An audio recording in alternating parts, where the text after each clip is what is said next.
இன்று மெய்ப்பொருள் காண்பது அறிவில் அச்சு ஊடகங்கள் பின் வந்திருக்கும் முக்கிய செய்திகளை பார்ப்போம். மங்கள்யான் விண்கலம் இன்று செவ்வாய் கிரகத்தை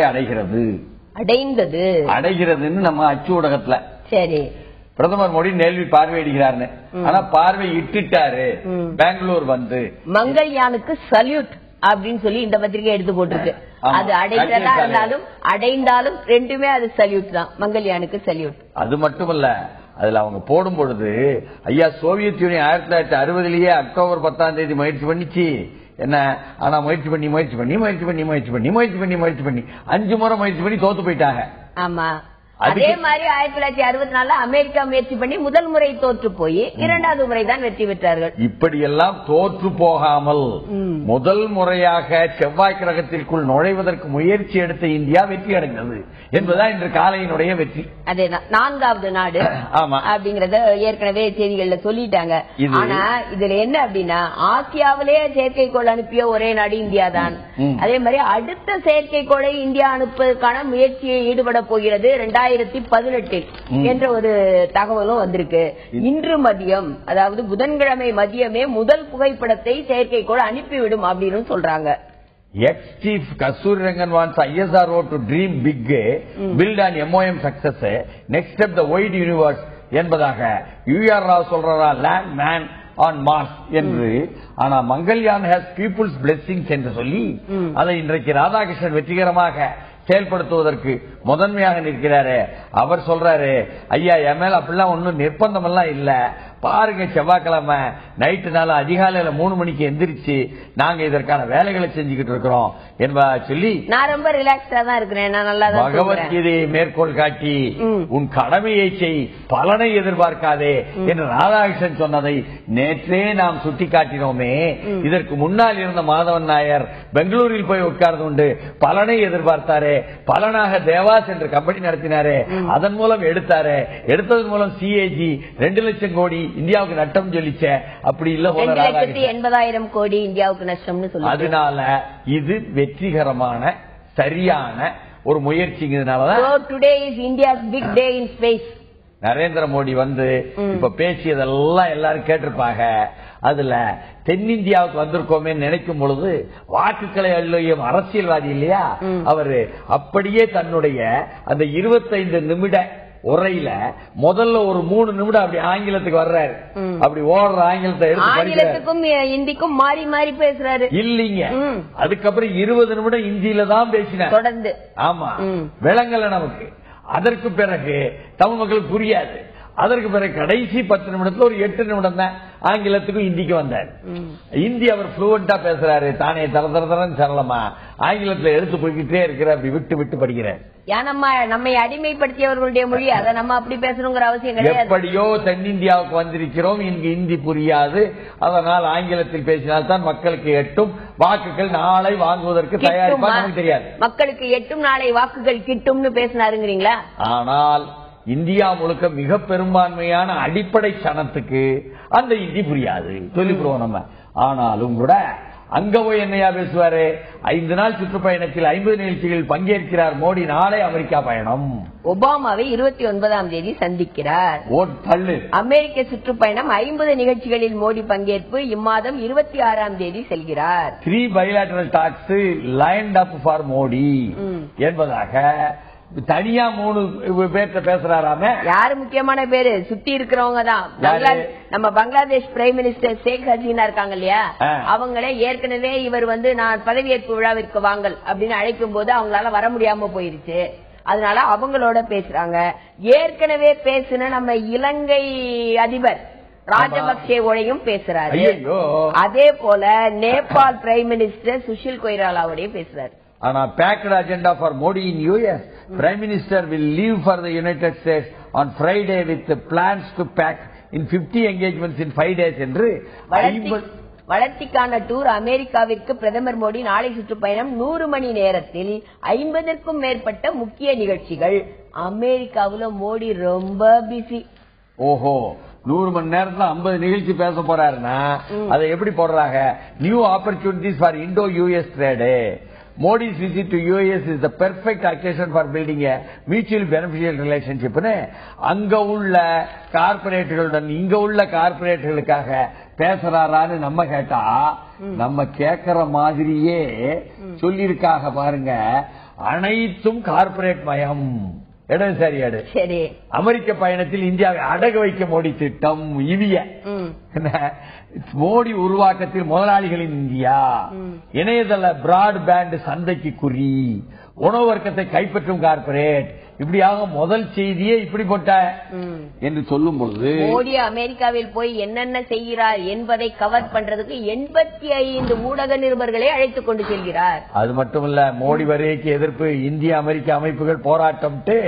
ஏற்கனவே இவருக்கு விசா கொடுக்கூடாது போராடினாவல்ல அந்த நீதி மற்றும் பொறுப்புடைமை கூட்டணி அவிய ஏஜேஏ கருப்பு கொடி காட்டுறாங்க. அதே மாதிரி சீக்கியர் அமைப்பும் கருப்பு கொடி காட்டுறாங்க.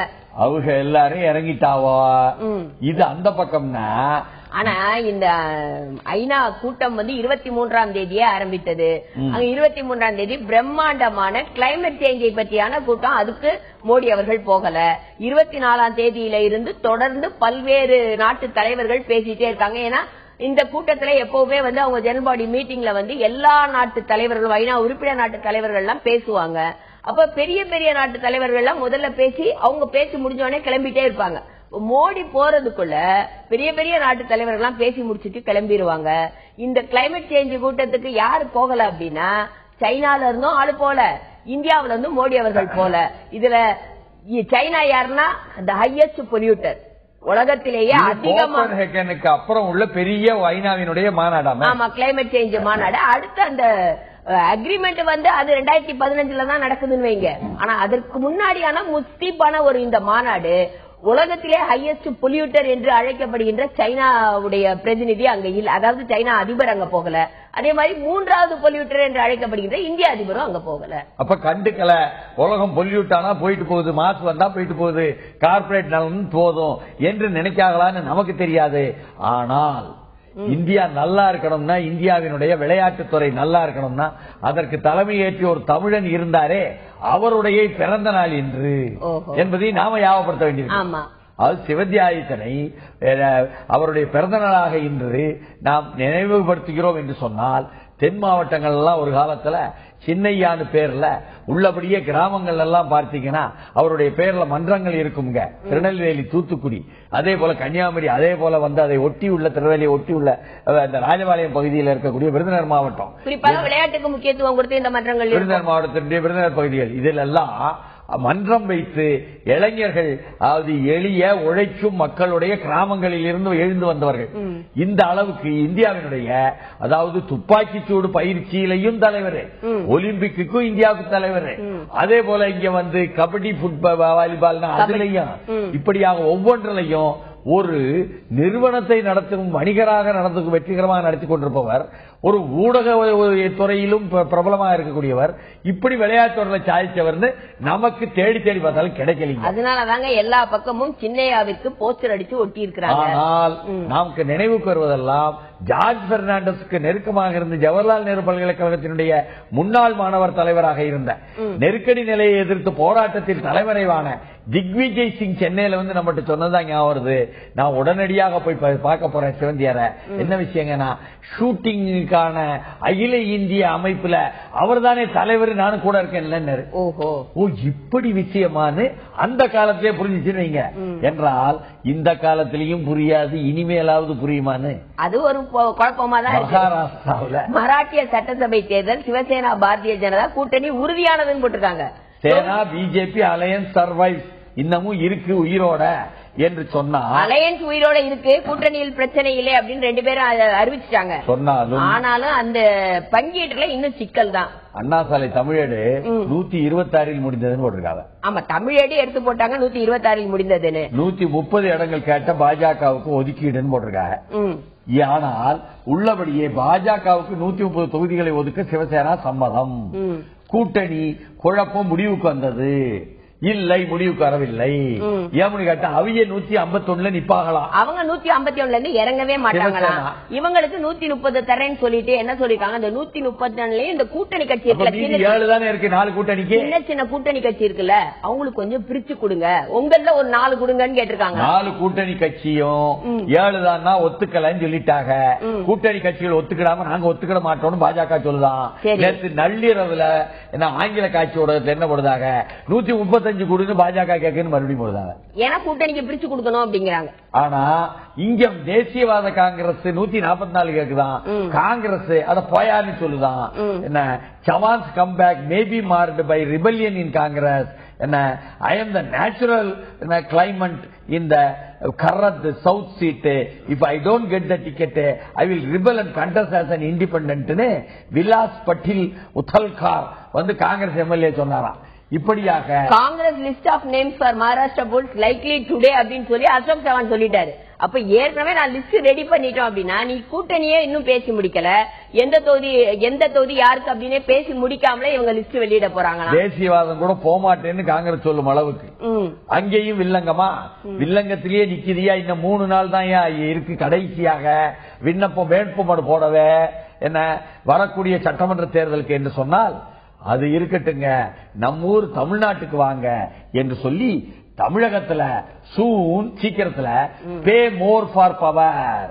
மின்சாரத்துறையில் 6854 கோடி பற்றாக்குறை, மின்சார கட்டணத்தை உயர்த்த ஒழுங்குமுறை ஆணையம் திட்டம் அக்டோபர் 23ஆம் தேதிக்குள் ஆட்சேபனை தெரிவிக்கலாம் அப்படின்னு ஒரு தகவலை ஒழுங்குமுறை ஆணையம் ஒழுங்குமுறை ஆணையம் தான் இதெல்லாம் கொடுப்பாங்க. சரி, அதனால அவங்க கொடுத்திருக்காங்க tariff hike proposed by TNERC to bolster coffers. அதனால இது பாதிப்பை ஏற்படுத்துங்க. மின் கட்டணத்தை 15 விழுக்காடாக உயர்த்த ஆணையம் தன்னிச்சையாக முடிவு அப்படின்னு போட்டா தொழிற்சாலைகளுக்கு மீண்டும் மின்தடை அறிவிப்பு. அதாவது இந்த 6854 கோடி பற்றாக்குறை இருக்கு, அதை நாங்க தீர்க்க போறோங்களா? இப்படி அவங்க சொல்லும் பொழுது இந்த வீடுகளுக்கு 85 காசு உயருதுங்க. இதுல எப்படி எல்லாம் உயருதுன்னு சொன்னா, 100 மீட்டர் நீங்க வந்து எடுத்தீங்கன்னா எவ்வளவு உயருது, ஒவ்வொன்றையும் விளக்கமா 100 யூனிட் பயன்படுத்தீங்கன்னா, ஆமா 100 யூனிட் பயன்படுத்தினா வீடுகளுக்கு உயர்வது, 200 மீட்டருக்கு மேல உயர்வது, 200 யூனிட் பயன்படுத்தினா 500 மீட்டருக்கு மேல உயர்வு, 500 யூனிட் பயன்படுத்தினா ₹6.50 உங்களுக்கு வரப்போகுது அப்படின்னு போட்டிருக்காங்க. ஆனால் மின் கட்டணத்தை வாரியம் உயர்த்தினாலும் கூடுதல் மானியத்தை அரசு வழங்கும் என்று முதல்வர் ஜெயலலிதா அறிக்கை விட்டுட்டாங்க. கடைகளுக்கு ₹1.05, தொழிற்சாலைக்கு ₹1.72 அத பயங்கரமா போட்டு ஆபத்துன்னு கச்சேரி சாலை நாளேடு போடும் பொழுதுதான் நீங்க சொன்ன என்ன செல்வி ஜெயலலிதாவுடைய அறிவிப்பு வருது, ஏழை மக்களுக்கு பாதிப்பு இருக்காது, அவங்களுக்கு தான் நாங்க மானியம் வழங்க போறோம், கூடிய மானியத்தை அரசியே வழங்கும் அப்படின்னு. அப்படின்னா தொழிற்சாலையில் அதிகமாக கட்டணும் அப்படிங்கிறீங்களா?